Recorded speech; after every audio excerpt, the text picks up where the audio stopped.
What's cracking, big dogs? That's my Godfather impression for you right there. We got me and Noah in the house, back to the OG bunk bed breakdowns crew because Nick is, I don't know what Nick's doing, but he's not here. Noah looking like he's hotboxing his room over there. Yeah, Animal's not with me, contrary to popular belief. So this is not a hotboxed room. Animal's not here. He's still enjoying his 0-9 record over there on E-Town Get Downs. So yeah, we're going to do a quick flip through the games because there honestly isn't that much to cover, but we want to talk a little bit about how to prep for the playoffs, strategy, both for redraft, dynasty, etc., and just look at a little bit at the schedules as well. But we're going to go through the games real quick. But before we get into the games, man, you know what time it is. Time to hit that intro. You're real smart now. You don't give me the time of day to just cut you off. Yeah, I'm prepared now. I'm prepared now. I'm all about now that I got that Market Watch Monday segment, I know all about leading in the intro, so I'm always prepared. You've learned how to edit. I'm always prepared now. Learned how to edit.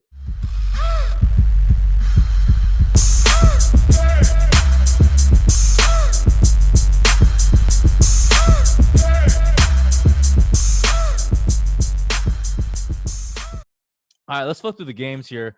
First game up on the slate, Washington versus New York Giants.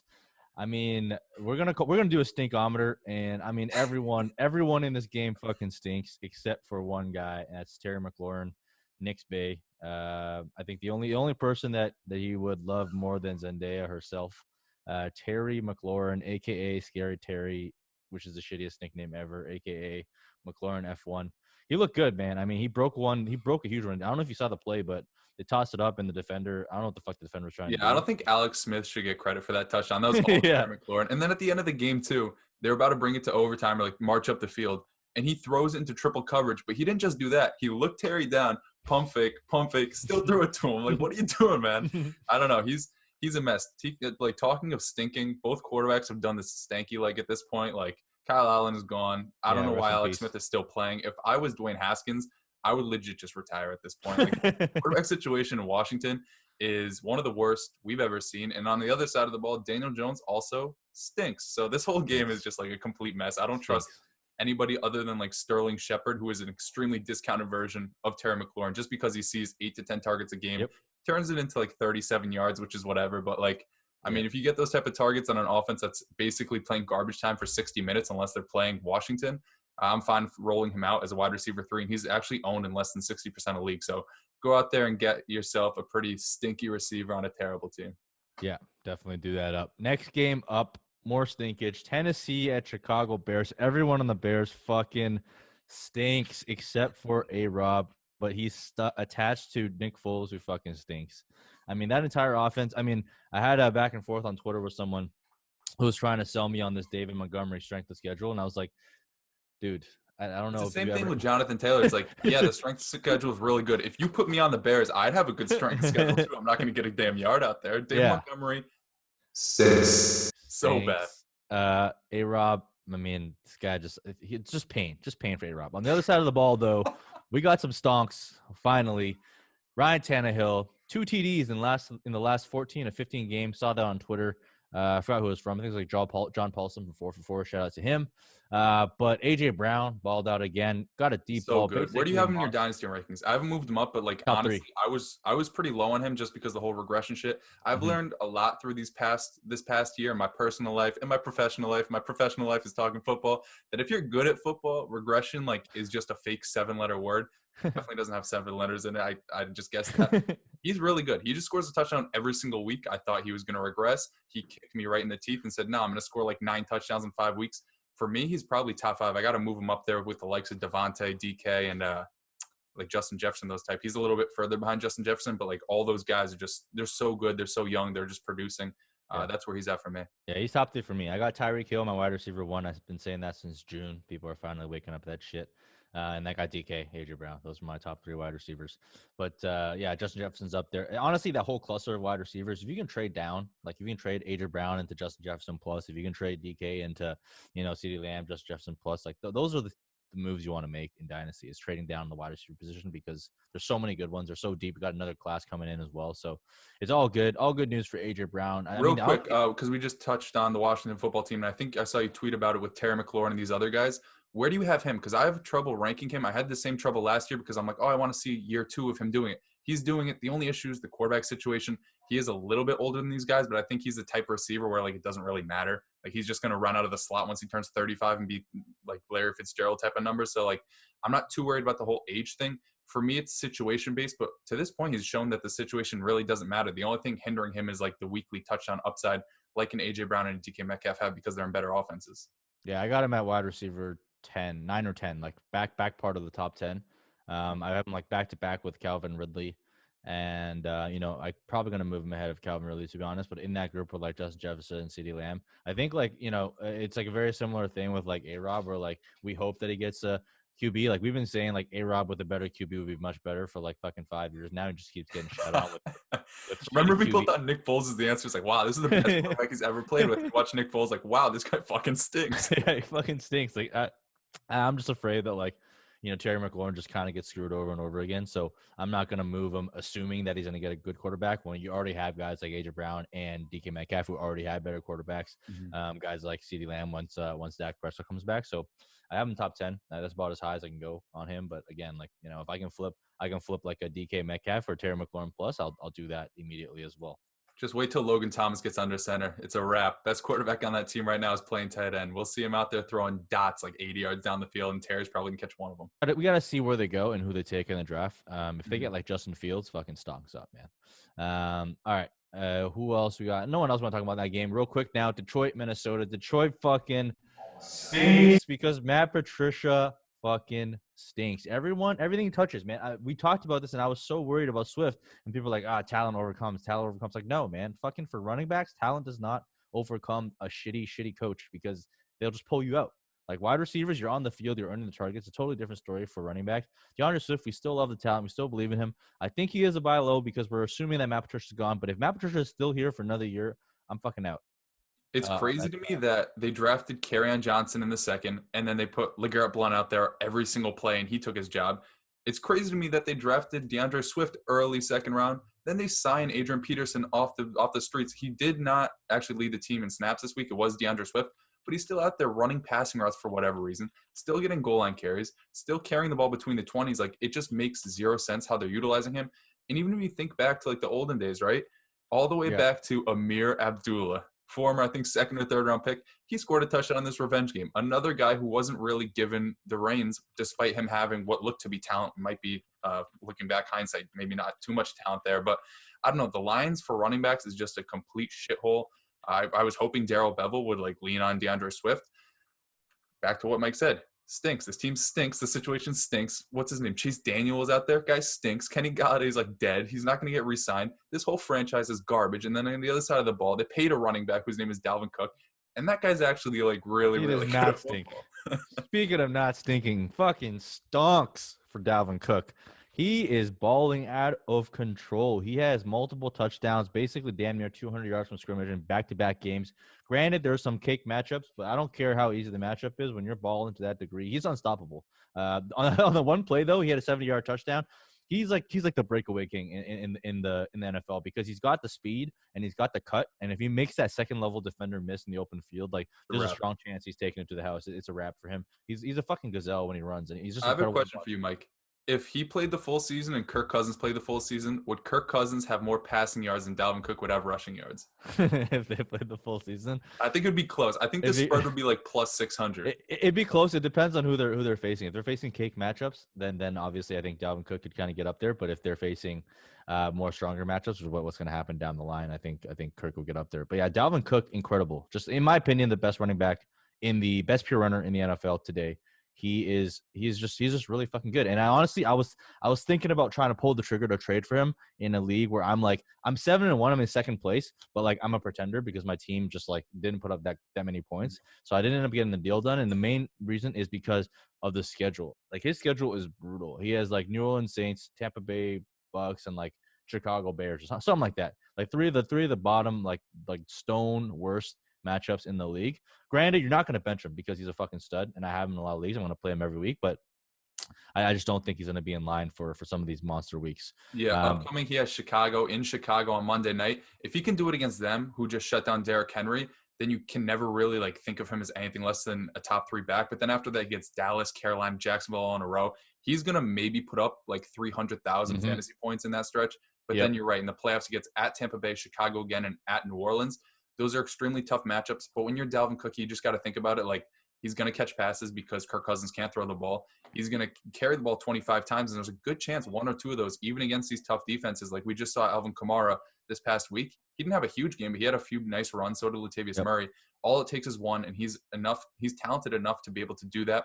I agree with you, though. Like if you want to like pay up for him, not to say that you shouldn't just because of his schedule, but it should give you a little bit of hesitation. That along with like the injury concerns that we have seen pop up throughout his career. But you posed a question last week. If he's healthy, I don't know if I would take Christian McCaffrey over him. If you can guarantee me a full 16 game season, it's a toss up because McCaffrey is great, but this guy he's right there alongside him. Yeah, if health was not a concern, I mean, he'd be way up there. And obviously, he's on a little bit on the older side, right? He's 26, so he's basically 30 next year. He retired already. He's retired already, but I think that is also one knock against him is just like the age. But he's going to be producing. He just got paid. I think the offense runs through Dalvin Cook. He's putting the notion of RBs don't matter to the absolute freaking test. I mean, I personally think running backs shouldn't get paid, and I still don't think they should get paid, but I just love watching Dalvin Cook play. He's exciting. So speaking of Christian McCaffrey, we're talking about the Kansas City versus Carolina game. Lots of stonks in this game, and it was super stonks until this morning when I learned that Christian McCaffrey has a fucking shoulder injury, so that stinks. Because I had him on my team, so I was excited to get him back. And my favorite thing, Mike, sorry to cut you off, is Dr. Jesse Morse yesterday, which was Sunday, we're recording this on a Monday, put out a video talking about Christian McCaffrey's rib injury that he didn't end up having, which is now like an AC joint sprain, SC joint sprain, 2 letters, he sprained them. It looks like he's doubtful for this week, but then the coach said he's day-to-day. Who knows? The guy just sat like 7 weeks with a high ankle sprain, which looked to be the right choice because he looked spry out there. Then on like one of the last plays of the game, he's out. If he misses next week and somebody happened to drop Mike Davis, I know they played Tampa Bay, but Mike Davis, the last time they played Tampa Bay in like a partial game, had like 9 receptions or some bullshit. He's going to slot right back into that role. But I think also if he's out, Curtis Samuel, he's somebody you got to play week in and week out. He's becoming a real weapon. He's what we all wanted DJ Moore to be. He's getting red zone carries. He's getting peppered with targets. I think he went like 9 for 105 yesterday. And of course they were playing from behind in the end to try to catch up, but he's a huge part of this offense. He's like rivaling Robbie Anderson in terms of usage. And I think for this season, at least he's jumped DJ Moore in terms of fantasy relevance. Yeah. I was a huge fan of Curtis Samuel going back. I still like DJ Moore a lot more, but, it's kind of good to see him putting it together. I think, look, Christian McCaffrey came back and went right back to his fucking role. He had 10 targets, 10 catches, 82 yards. That's why you love him. I mean, nobody gets receptions like Christian McCaffrey, except for Alvin Kamara when MT is gone. But that's for another day. I think on the Chiefs side, I've had Tyreek Hill as my wide receiver 1, dynasty wide receiver 1, since about, I think, May or June. Caught a lot of slack for that. He's looking the part. I mean, he got 18 targets, only 9 receptions, but that's what you get with Tyreek Hill. 2 touchdowns, 100 yards. Looks like a freaking baller. Travis Kelce stonks up. I traded for him in 2 contending leagues, tight end premiums. He's going to put me to the championship because I saw they had Dallas in the championship weeks, which is fucking just money. He's going to get like double-digit targets for sure. So, look, stonks up for them. Stonks up for Patrick Mahomes. Stonks fucking down for Clyde Edwards-Helaire playing a goddamn satellite back. He had 5 carries for 14 yards. Granted, they did not run the ball like at all this game. I mean, they were going toe-to-toe with Carolina Panthers, but you hate to see that. I'm still a believer in Clyde Edwards-Helaire long-term, but, he's definitely not that workhorse that we thought it could be once Damian Williams opted out. Where do you have Clyde right now? Do you have Dobbins ahead of him yet? I think I'm going to have to move him ahead of him. I mean, J.K. Dobbins has looked great when he's gotten the ball. And, of course, Clyde Edwards-Helaire started off really strong. I think he's like top 10 or like almost top 5 in total yards for the running back position. Maybe that changed after this past week. But there's no James Robinson. Yeah, James Robinson might be like the 101 in like both rookie and startup drafts. But talking of Clyde Edwards-Helaire, yeah, it's just weird because against the Jets, a blowout, he didn't get the usage we hoped he would get. Neither did Le'Veon Bell. Then in this game, they basically split snaps again. I think it's just a situation this year, at least, I'm not sure about the future, where it's like, hey, we're the Chiefs. We don't need to run the ball because Mahomes can just throw it whenever he wants. It's going to be a touchdown. And I think that they're just smart enough to be like, hey, we're just going to we're not going to show you our hand. We're just going to roll out different running backs every single time because we want all 3 of these guys healthy for the playoffs. And if that means Clyde Edwards-Helaire is only seeing like 8 to 12 touches a game and like a 45 to 50% snap share, it's probably going to happen. And there's no better team to run against than the Panthers. And I know they were playing from behind for a lot of the game, but they didn't really take advantage of that portion of the game, that portion of the field. So I am a little bit nervous for this year. He's looking to be like a back-end RB2, high-end RB3, which isn't what you drafted him to be. Yep. But for dynasty purposes, I just think that the draft capital they sunk in him, the fact that Le'Veon Bell probably won't be back unless he takes like a major pay cut from what he was expecting in New York to play there and hopefully try to win another title in 2022. Like, I don't know. I still have faith in him in terms of dynasty. But the way that J.K. Dobbins has looked, he is overtaking Gus Edwards. I see no reason for Mark Ingram to ever touch a football again in that offense. I would probably rank J.K. Dobbins ahead of him at this point. Yeah, that's kind of like where I'm at. Just depends on if it's PPR or not, but he's not really getting that much game in the targets section as well. So, for redraft, big disappointment. For dynasty, still in. Next up, a game that I thought would be all stinks actually has some moderate stonks. So if we look at it, Jacksonville versus Houston. Number one stonks, James Robinson continues to fucking ball out. I will say that Chris Thompson coming back obviously had an impact on his target share. He was getting like 4 or 5 targets a game before Chris Thompson came back. So obviously that's a dinger. Chris Thompson, assuming he won't be here next year, I actually think James Robinson will be here next year. Hopefully they draft Justin Fields, and that offense will kind of be humming. But he stonks up for me. And if you're still fading James Robinson, get the fuck out of Dynasty, man, because you're a coward.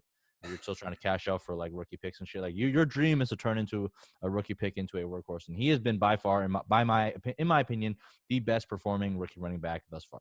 What do you think? Your thoughts on James Robinson? Yeah, by a wide margin. He's consistently produced. I know the last time they played the Texans, it was like a juicy matchup, and he did nothing. But he's had realistically like 2 down games, being an undrafted free agent, probably not even like having the confidence. Well, he probably has the confidence because you're in the NFL, but like he didn't know he was going to make the team. He didn't know Leonard Fournette was going to be cut. He goes into the season getting the workhorse role because 2 guys get put on the COVID list, one's injured, whatever, and he just performs. He catches pass out of the backfield. I know this week he didn't, but he's probably on pace at this point for like 50 receptions over like, I'm making these numbers up, but it just feels right, like 1,200 rushing yards and like double-digit touchdowns. As you said, nobody drafted him in their rookie drafts. Getting that off of the waiver wire in a dynasty league or in like the 5th round or whatever, that's as big of a win as you could get. I know probably early in the season we were advocating for like, oh yeah, sell him for a late first, sell him for an early 2. At this point, it's really hard to sell him because the value that he's going to give you from here on out throughout the rest of the season, if you're a contender, is going to be huge. And even if you're not a contender, you get a young running back in an up-and-coming offense that hopefully has a new quarterback next year. It's really hard to sell him for anything unless you're getting a known piece in return or a known like mid to high first-round pick, which most people probably wouldn't pay for a guy like James Robinson. Yep, exactly. I think that's definitely the case. And on the other side of the ball, though, I mean, Will Fuller is a wide receiver 1. He's just lock him in. If he's healthy, he's a wide receiver 1. Man, that Jacksonville Jaguars secondary is so sorry. That touchdown he scored, he just like stopped running, jumped for no reason, and then just ran again. Like the quarterback just went to the bench and like sat on the sideline. They stink. Brandon Cooks like took a little drag route like 50 yards to the house. Their secondary stinks. Start everyone. AFC South is just trash. I hate it. Yeah, start everyone against the Jacksonville secondary. I mean, Deshaun Watson continues to ball out. I don't think he's scored below top 10 QB ever since Billy Bob O'Brien left the town. So that's good news for him. And it was good news that they didn't sell off Will Fuller and Brandon Cooks. That would have been bad for Deshaun Watson in terms of production. So top 5. Hey, still have Kenny Stills and who else? Kuti and Randall Cobb. Yeah, top 5 QB rest of the season lock. Top 5 QB dynasty lock. Not much more to talk about. Next game. Lamar Jackson for you in dynasty? Oh yeah, for sure. Next game, speaking of Lamar Jackson, fucking stonks. This game, actually, I didn't mean stonks. I meant stinks. This game fucking stinks because Jonathan Taylor was looking good, and then he fucking fumbled it and got benched. So yeah, I don't think he was looking at all, honestly. Like this guy, I joke that he runs with his eyes closed. It's crazy to me that what we saw out of him at Wisconsin was like such good vision between the tackles. He's only been good this year when running off tackle or like in the screen game. He can't create any yards for himself. And the one time he picks up more than 3 yards on a carry, guess what he does? He reverts to his old ways, fumbles, gets benched. Jordan Wilkins and Nyheim Hines outsnap him. I know his schedule is good, but it's just like David Montgomery that we talked about. This is a complete timeshare on an offense that has Phillip fucking Rivers behind center. I don't care if they play the Jaguars the next like 6 weeks straight. I have zero confidence in JT for the rest of the season. Hopefully in the offseason, he learns how to open up his eyes, watches Bird Box a few times. He's like, oh, shit, maybe I should take the blindfold off. Next season, I still have hope for him because he is this athletic freak that was awesome in college, had an awesome college profile, put up 2,000 yards, 3 straight seasons at Wisconsin, which like Monty Ball did. So I don't really know what's going on there. But I don't know. It's really concerning his rookie year, what's going on there, despite having a good offensive line and an offense that obviously wants to run the ball. Yeah, I mean, it's incredible. I would say, look, I'm still in on JT. I believe in his talent. I think it's too early to write him off. I think he showed some stuff. I mean, vision obviously a problem. Adjusting the NFL is an issue. I think Frank Reich is a big problem. The play calling is a big problem. The O-line is a big problem. They have not performed up to par in terms of what we thought they would be. One of the big reasons why we drafted JT. So big disappointment there. Speaking of Phillip Rivers, his attempt at a tackle was the sorriest looking shit I've ever seen in my entire life. Like a baby on his back. Like a turtle on his back, legs in the air, flailing. It was sad. He's been on his back at least 9 times confirmed in his life. Yeah, so he has to. Yeah, I feel for his kids. I mean, watching your father get embarrassed on national TV like that can't be feeling good. But anyways, other than that, I mean, the entire offense stinks on the Colts side. Baltimore Ravens. I mean, minor stonks, but for the most part, still stinks. Hollywood Brown not getting much move. Mark Andrews, huge bust. I mean, I thought he was the next big deal, and he's just not putting it together at all. That you know what the issue about saying that, Mike, is together. Like next week he's gonna score 3 touchdowns, and we're gonna be right back on him. Yeah, but that's still a huge disappointment. I mean, I thought he's in the approach like the Chelsea tier. Right now, I've moved T.J. Hawkinson above him in my dynasty ranks. I've always loved T.J. Hawkinson. He was my late round tight end target, and he's been balling out. He's currently the tight end 3, tight end 4 overall on a points per game basis. So I've moved T.J. Hawkinson ahead of him. Noah Fant is in that conversation as well. But Mark Andrews, huge disappointment. Volume just isn't there. Like even in a tight end premium league, you're not getting the volume like in terms of reception numbers for it to really matter. You're just banking on touchdowns at this point, which is really disappointing because he's obviously extremely talented. He does drop a lot of passes, but like when you look at the surrounding weapons and it's like Willie Snead and I'm not even sure if Chris Moore's in the NFL anymore, but like why don't you just throw to this guy like 5 times every game, which like sounds like nothing, but he's not even like reaching that threshold. I think Nick Boyle outsnapped him this week. And I know Mark Andrews isn't an every down player, but when Nick Boyle's on the field more than somebody with this type of talent, and I know it was kind of like a blowout, but like you just got to get him the ball because he makes plays happen when it's in his hands and he scores a ton of touchdowns. It's just really disappointing. This whole Ravens offense, like it just caps the ceiling of so many seemingly good fantasy assets like a Marquise Brown, like a Mark Andrews, and even a J.K. Dobbins. When you put Gus Edwards out there on the goal line, getting 3 straight carries, getting stuffed on 2, and finally making it in on the 3rd, it's just really disappointing right now. Yep. Next game, Buffalo versus Seattle. Josh Allen bounce back season to his MVP form. This Seattle defense, I will say, is one of the worst defenses of all time. Rivals the Aaron Rodgers. I think someone tweeted out like they're on pace to smash the Aaron Rodgers 2011 defense, which was like bottom tier. You could do anything. How about Dallas of this year prior to like this week against Pittsburgh? Dude, I mean, Dallas looks better than Seattle, to be honest. I mean, this Seattle, like they cannot stop anything. They cannot stop wide receivers. They got Jamal Adams back, let up 44 points. Yeah, Josh Allen just bent him over. I mean, everyone was scoring points on the Buffalo offense. I mean, yeah, it stinks. Their entire defense stinks. But what that means for fantasy is stonks. DK Metcalf is fucking unstoppable. Russell Wilson had probably his worst game we've seen in a long time. Turned the ball over like 4 times, 2 interceptions, had like a fumble as well. Just not good from that perspective for fantasy purposes. DK Metcalf went ham, 7 for 108, 1 touchdown. He's unstoppable. DK Metcalf's unstoppable. Top 3 dynasty wide receiver. Some people have him number 1. Respect that. But he just looks really good. I mean, Josh Allen, Stefon Diggs looking like the wide receiver one we all thought he was. John Brown healthy back again, just a wide receiver 2. Both just really, really good wide receivers. Yeah, it's like sneakily one of the best wide receiver duos in the league is Stefon Diggs and John Brown. They just get open at will. I mean, against Seattle, like I could get open at will, but they're always open. Every game that they play, it seems like Stefon Diggs is basically a lock for like 8 catches for 111 yards and maybe we'll score. John Brown is like 6 catches for at least 75 yards every game. And then Cole Beasley like sometimes shows up, but other times he puts up like 3 for 39 like this one. So it's kind of a Russian roulette where you get like 2 good bullets and the third one's Cole Beasley. Yeah, and then rushing, you don't want any part of this rushing offense. Mm-hmm. I mean, the funniest quote I saw was like Pete Carroll's like, we had a really good plan for their rushing attack, but they didn't really rush it. So he's like, whoops. All right, so they didn't prepare for anything. Buffalo was like, hey, on the other hand, Buffalo's like, yo, Seattle fucking stinks in the pass. All we're going to do is pass. Devin Singletary, 2 carries for 1 yard. No part of that. You don't want any part of this fucking rushing. Josh Allen's RB1. Zach Moss like flex weekly flex appeal potentially, depending on the matchup. So not much more to say there. I mean, Denver versus Atlanta. I don't even want to talk about this game. Everyone Drew fucking Lock is the new Blake Bortles. It's just automatic garbage time in the second half. I don't like him at all. I mean, like, this might be personal. I just don't like Drew Lock. The guy like celebrates when he's down by 1,000,000 points. The Falcons almost blew it.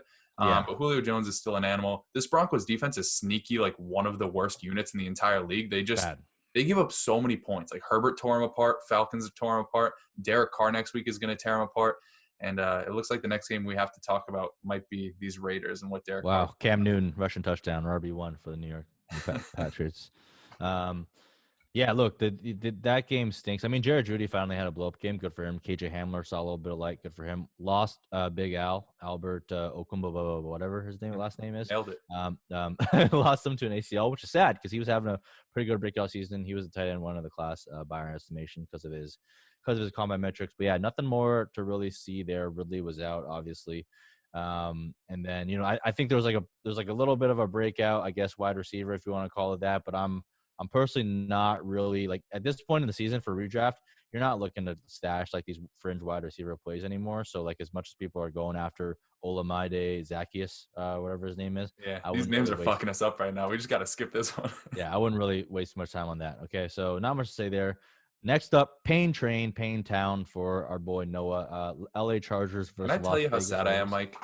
Just honestly, can I tell you how sad I am? Like, deep down, I really want this team to win. And then, like, I mask it behind my feelings. Like, oh, if they lose, we'll have a high pick. We'll get somebody good. Knowing even further down, we're going to fuck that pick up. So I'm like, okay, why don't we try this out? Why don't we try to win? What I don't understand. First off, like, Mike Williams, and I tweeted it, that final, the second to last play where he jumped up 80,000 inches in the air, mossed somebody, dropped it, and then got hurt, was the epitome of his career. People, he gets hurt, and he drops passes. That's all you need to know about him. I might make a Mike Williams career tribute and just put that one play, just so people know who he is. Second off, you get the second opportunity. Keenan Allen is tearing these guys apart. Wide open every single play. You know what we're going to do? We're going to overload one side, put Keenan Allen over there. And we're going to put fucking, I don't even know his first name, Parham, all by himself. He's 6'8". Bro, I'm 6'4". You're not going to throw to me out there. He goes up, mosses. The announcer's like, oh, shit, he caught it. When you can clearly see upon the first replay, he dropped it. And then, like, there was so much pain. My heart fell so deep into my chest that I thought I might just pass away. I mean, honestly, I wish I did. Donald Parham, 3 targets, 0 receptions. I think that's all you really need to know about that. Well, he had 1 reception for about 2 minutes, and then it got wiped off the board, and they lost. Yeah, look, I think, the talent is there, right? You got Keenan Allen, you got Mike Williams, you got Justin Herbert, you got Hunter Gooseegg, and you got Austin Eckler coming back, Kalen Garbage putting up some stats. But it comes down to coaching, right? Like, if you look at Warren Sharp had a really good thread, and I said this on the Market Watch Monday as well. When you lose that many close games and in the last few minutes, it's down to coaching. It's no longer on the players, because like, it's down to these last minute decisions. If you look at how they ran that, like, final 2 minutes, like, run on first down in the middle. No, they I didn't see a single goddamn target towards the sidelines. They could have did to Mike Williams at one time, and he couldn't get out of bounds. He just jumped 40 inches in the air again and fell down and almost got hurt. It's like, but like, you gotta scheme that shit. Like, they could have easily had, like, they could have been easily in, like, the goal line, right, and had like 3 or 4 chances of like 30, 40 seconds if they just managed the clock. And they didn't, because Anthony Lynn's a fucking idiot, and he wants to run killing Garbage when you got Justin Herbert, the god, back there just slinging the dime. So it's just down to coaching. It's a sad reality for you. Until you guys change coaching, I just don't see it changing.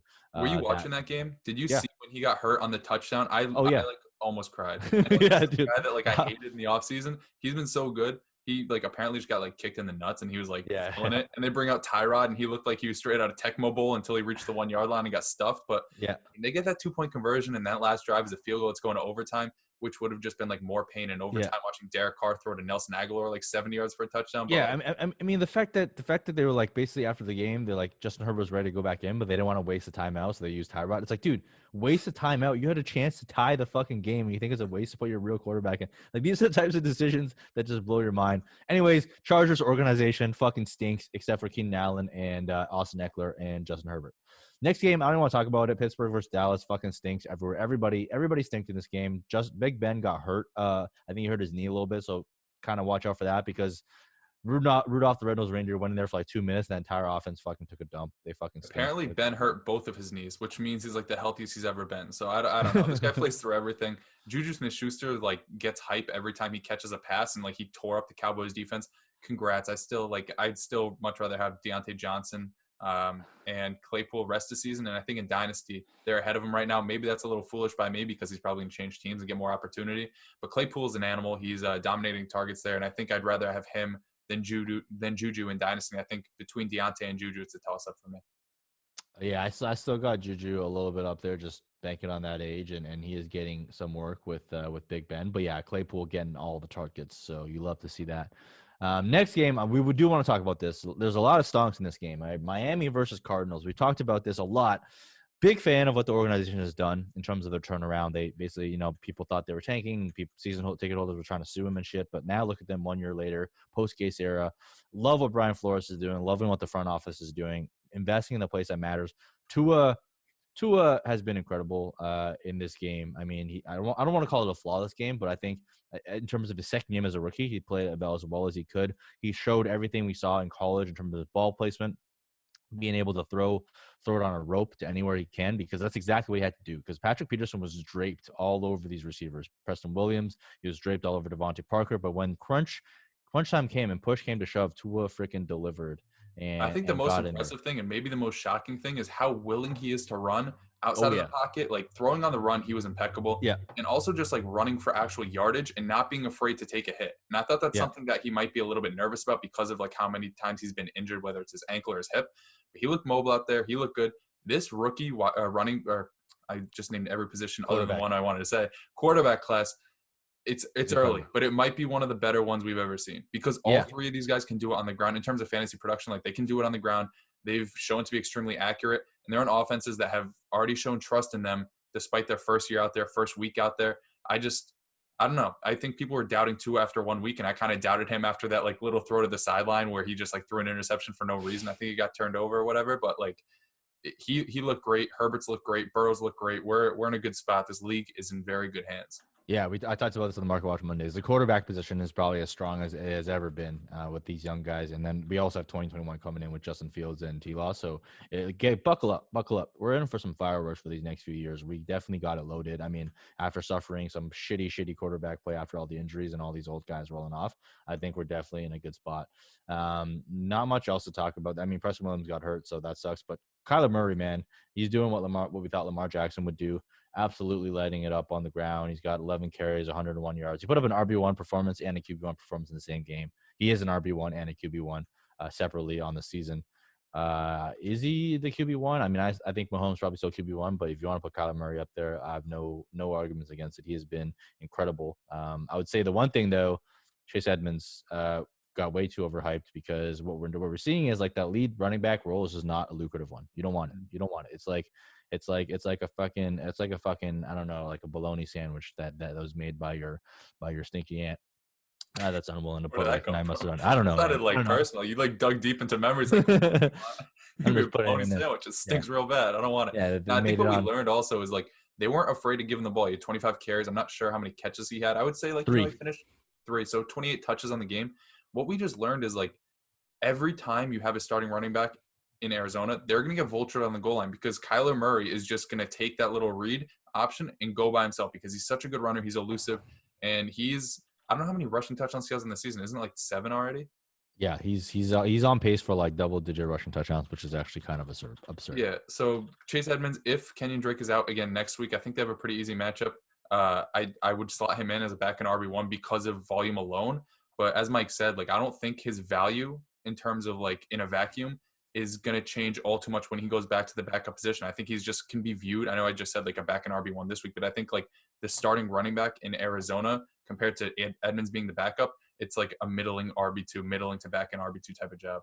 Yep, that's totally true. I mean, next up the game, a lot of stinking on the Tampa Bay Bucks. Their defense stinks.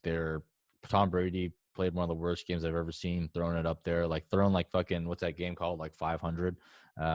Jackpot or whatever. Yeah, jackpot, 500, whatever you call it, where you basically toss it up and just let anyone catch it. Call it 500. It was bad. I mean, the entire offense stunk.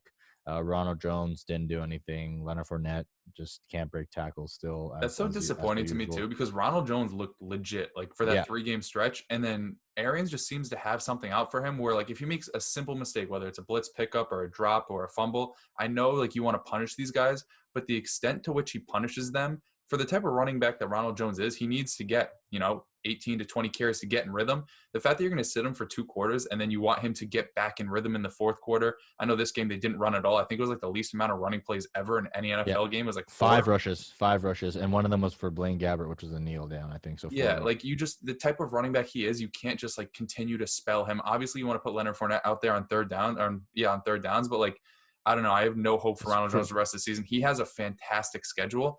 But he had a fantastic schedule a few weeks ago too, and it was just like it's the same shit. It's like they don't trust him enough to keep putting him out there, and if he's not getting consistent volume, drive after drive, snap after snap, it's like you're not going to get much out of him.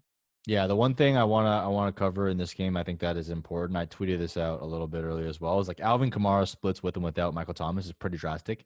I mean, when Michael Thomas went down, I was like, Alvin Kamara is going to be like rest of the season RB1 because without Michael Thomas, he averages like 9 targets, and then with Michael Thomas, he's closer to like 5 or 6, which is still elite. He's still a top loaded. Top three running back rest of the season, but just don't be expecting those types of like CMC level production because with Michael Thomas back, you saw it immediately, even though it was a bit of a weird game. Michael Thomas led the team with 6 targets. Alvin Kamara back down, tied with the team lead for 6 targets, but I don't think you're going to be seeing too many of those like double-digit target games anymore going forward for Alvin Kamara. He actually got out carried by Latavius Murray on the ground, but I think that has more to do with game script. So just be on the lookout for that. Alvin Kamara is still going to lock him in. You're going to start him every single week because he's a god. But just temper expectations a bit if you're still trying to think about those CMC or no, actually no. Better comparison now is the Dalvin Cook type performances where he puts up like 40 and 50 burgers. I think those are going to be few and far in between. That's all I want to talk about. I don't want to talk about the Packers versus the San Francisco 49ers game. The game fucking stunk. So not much to talk about there other than Adams is still a god. Aaron Jones is a god.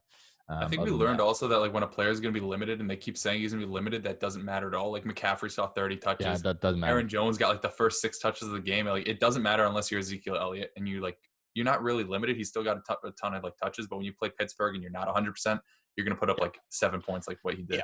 Yeah, Aaron Jones, 20 touches, 15 carries, 5 targets, 5 catches. He's just a god. I mean, he's nothing to complain about there. But that's all I want to cover for the games. I think real quickly, though, we want to talk a little bit about like strategy going into the rest of the season, right? Because, I tweeted this earlier today, and what I said was like, you got to stop playing the waiver markets. If you're in redrafts right now, stop playing waivers and wasting fab bidding on like Zaccheaus and all these like fringe wide receivers, which you don't know if you're going to start or not. What you want to do is start shoring up your bench with like low probability hits, but very high upside auto starts when they hit. And what I mean by that is probably like handcuffs, right? So guys like Latavius Murray, league winning upside. If Alvin Kamara goes down, locked in RB1, you're starting him every week. If he's on your roster, if he's on your waivers, get him. Giovanni Bernard, we already saw he's the running back one, right? Alexander Madison, Tony Pollard. These are the types of guys you want to stash at the back part of your bench. So if they are available, and I see on Yahoo and ESPN leagues, they're like probably like only like 30 to 40% roster, which means in half leagues they are available. You should be snatching those types of guys up. If you own Dalvin Cook, you should be trying to get Alexander Madison to protect because the playoff picture is now clear, right? You're not trying to play for value anymore in redraft. Like trades rarely happen during this time of the year. So what you want to do is really protect your starting lineup and just shore up your starting lineup. And how you shore it up is by going after the running back position and making sure you protect. And even if you don't own Dalvin Cook, get Alexander Madison. Even if you don't own Alvin Kamara, get Latavius Murray because if those guys go down, that is a league-winning move, and that's what you should be focused on going forward for these waivers. Yeah, we saw it with Mike Davis. I know like a lot of people didn't have faith in him because his one game without Christian McCaffrey, like the second half that he played was like eight targets and like 1 carry. It's like, oh, he's not going to be anything. Then he gets the workhorse role, and he was basically a top 5 running back for like a 5 to 6 week stretch. It might be the same situation again. They have a bye in week 13. If McCaffrey's injury seems to be somewhat serious, I'm not so sure that they're going to push him to play before the bye. Obviously, like if it doesn't come out to be anything serious, it's just like a sprain. I'm no doctor. I don't know what that means. They might push him to play before then. But like if you can get Mike Davis again for another 5-game stretch, 4 or 5 game stretch, go out there and blow your fab. I'm pretty sure like most people didn't drop him, but if they did drop him and pick up a guy like Jordan Howard for a spot start this week, go out and grab him because just like Mike said, like even if McCaffrey comes back, if he gets hurt again, we see the upside of a guy like Mike Davis, of a guy like Tony Pollard, of a guy even like Benny Snell. Like, you know what these guys are going to be if the lead back goes down. Sure, the schedule isn't always the best, and sure, they're not as talented as the guys starting there. But anytime you can get that sort of volume and that sort of workload, you got to do it for the cheap. Because as you said, like picking up like a couple frauds that had decent performances, even a guy like Jordan Wilkins, like it's going to be a timeshare there. He needs both other guys to get hurt for him to be a workhorse. Or who else like had a decent game this week? Like even a Kalen Ballage, like Eckler's probably going to be back. Justin Jackson's probably going to be back. Josh Kelly somehow still gets play.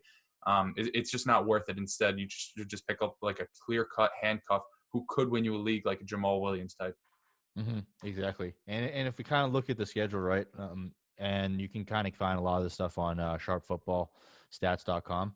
But if we look at like some of the defensive efficiency opponents, I mean, Tennessee Titans, Chicago Bears, LA Rams, Miami Dolphins, and Baltimore Ravens have some of the best schedules going forward in terms of overall defense.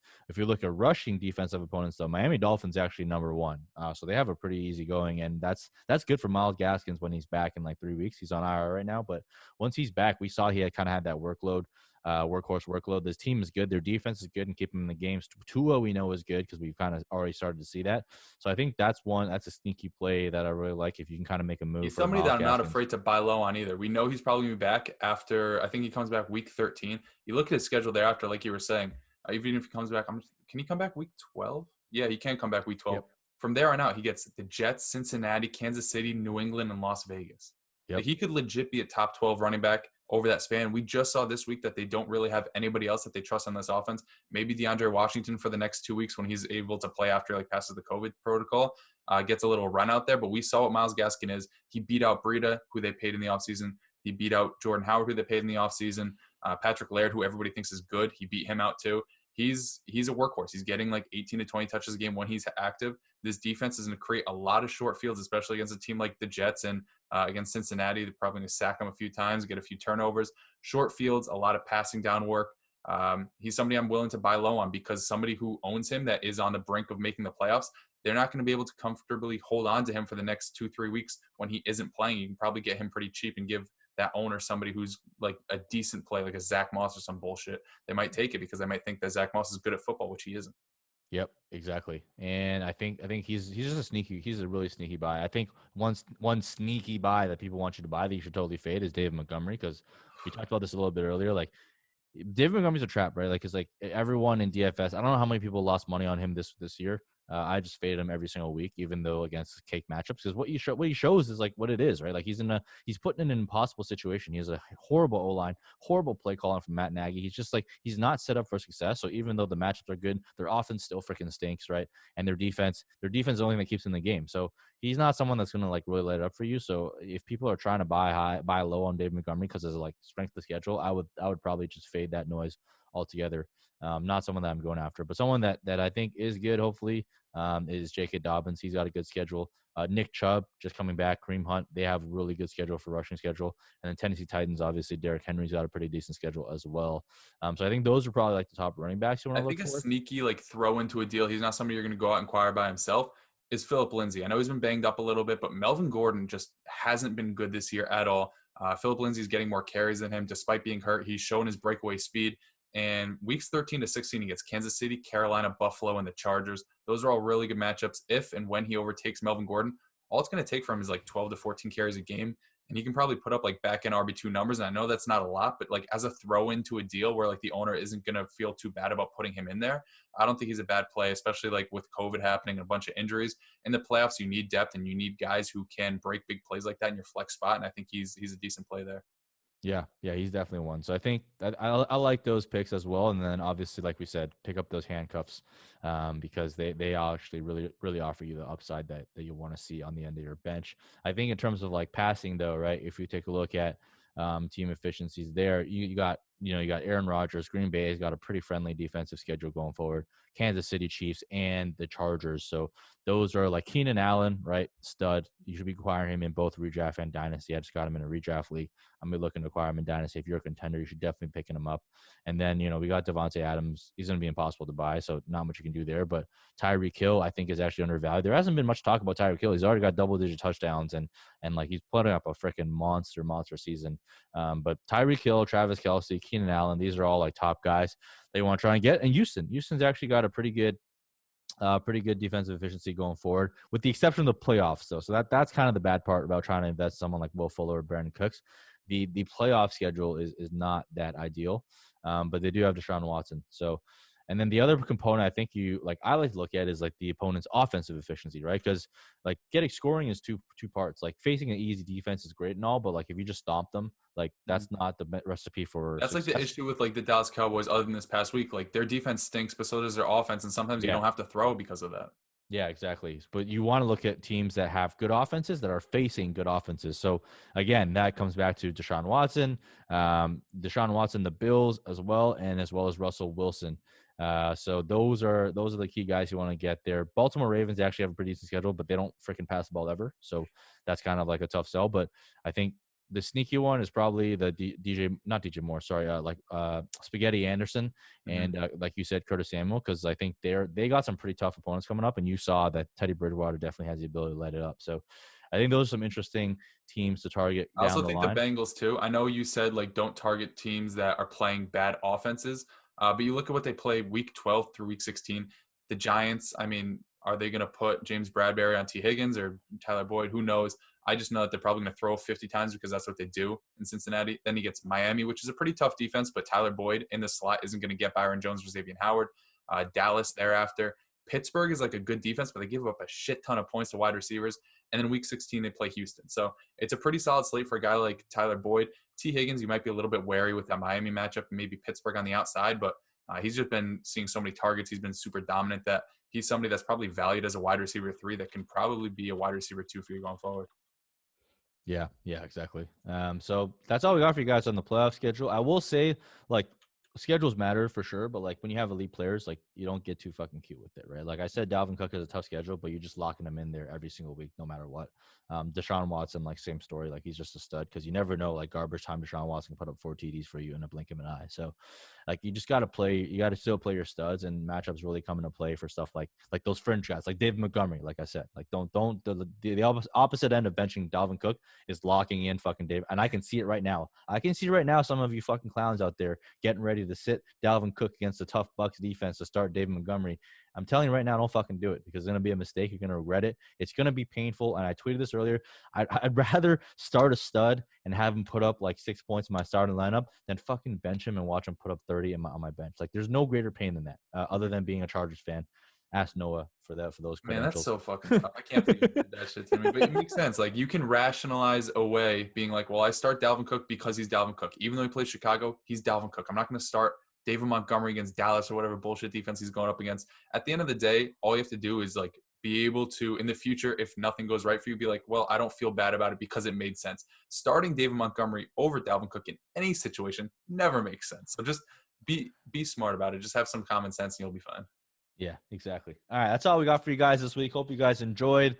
If you did, hit that freaking subscribe button, smash the like button, follow me, follow Noah, follow Nick. We got lots of videos. Hopefully, if you're tuning in this, you already saw Market Watch Mondays. If you didn't, go back and tune in that. Talk a lot about 2021 rookies in there. Have you started looking at 21 rookies yet, or no? Not yet. I just know the big name guys, and I also know that guy Diami Brown because you love him. Yeah, hell yeah, baby. Diami Brown, stand account. We're here for him. But yeah, I'll be covering a lot more 2021 rookies and even some Devy prospects over on Market Watch Mondays as the season goes along. Because I'm honestly over 2020 already. I'm ready. I'm on to 2022. Bill Belichick stuff. Yeah, exactly. We're on to 2022. Hope you guys enjoyed, man. We'll be back at you again with more videos. Make sure you tune in to Noah. You're still doing the Discord thing where you like talk to people, yes, right? Yes, sir. Every other Friday or Saturday, whenever I get it uploaded. Yeah, so that's been super dope, getting that engagement. I'm going to do something similar in terms of like roster critiquing, not so much trades. I'll probably do I'll do like consultant. I don't know what it's going to be called yet. I'm going to think of a clever name like we always do for all of our segments on Bunk Beds. But I'll do like a consultation for a couple rosters and do it live. And we'll bring you online. You can show us your shitty rosters and how shitty you are, and I'll help you turn it around. Because that's what we do, man. We get you those W's, add those W's in the column. That's what we do. And we keep the content rolling. We are just grinding out here on Bunk Bed Breakdowns. We're just grinding with video content all the time, every day, no breaks. No, you can tell, man. Noah's freaking smoking a fat blunt in his room. He's like trying to chill out. I'm just trying to chill out. You know, just people think that I'm like a fucking stoner because like it's crazy. Yeah. All right. That's all we got for you guys. Peace.